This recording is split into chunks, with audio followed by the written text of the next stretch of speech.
Hi everyone, I just wanted to pop in here and to give you some help with getting ready for the tutorial. I have my son Liam here. Hello. And he's going to help me show you some steps that we found were helpful. So even though you can obviously pause the tutorial as many times as you need, and it really gives you all the steps, we found that having some things ready ahead of time made it a little easier to follow along. So I just wanted to give you some pointers and also some suggestions in case you don't have all the things that she mentioned in it.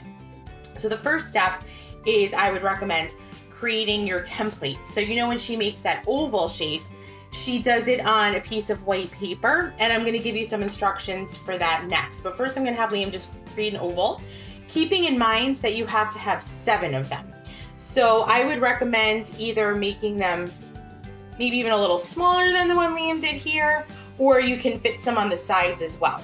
Now I'm gonna give you some options because some of us are only going to have white paper at home or like loose leaf or something like that. Some of us may have a pack of construction paper, but maybe not.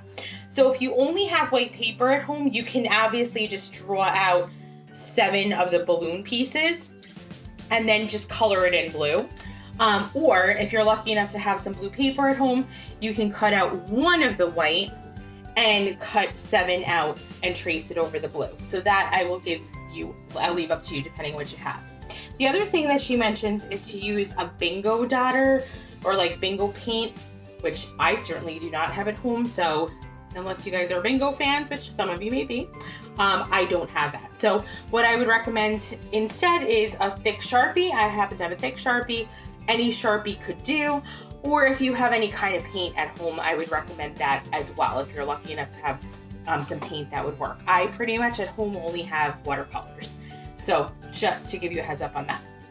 The other thing I noticed, again, if we don't have paint for the white, like highlight that would be on the balloon, you could use maybe whiteout if you have that. Or the last thing I would say is to maybe take a piece of the white paper and you could make a little curve and then layer it and glue it on top of your either colored pieces or the blue. Okay, so again, just taking some of your white paper and making a little like semicircle shape, and that could be the shine instead of using paint if you don't have that. Okay, so hopefully that will help you. Again, as we were watching the tutorial, like what she does is pretty easy to see, but just to kind of think of alternatives based on what we have at home right now to make it less frustrating, hopefully will help you out. Thanks so much for watching, and Liam, thanks for helping me show everyone what to do. You're welcome. Have a great day.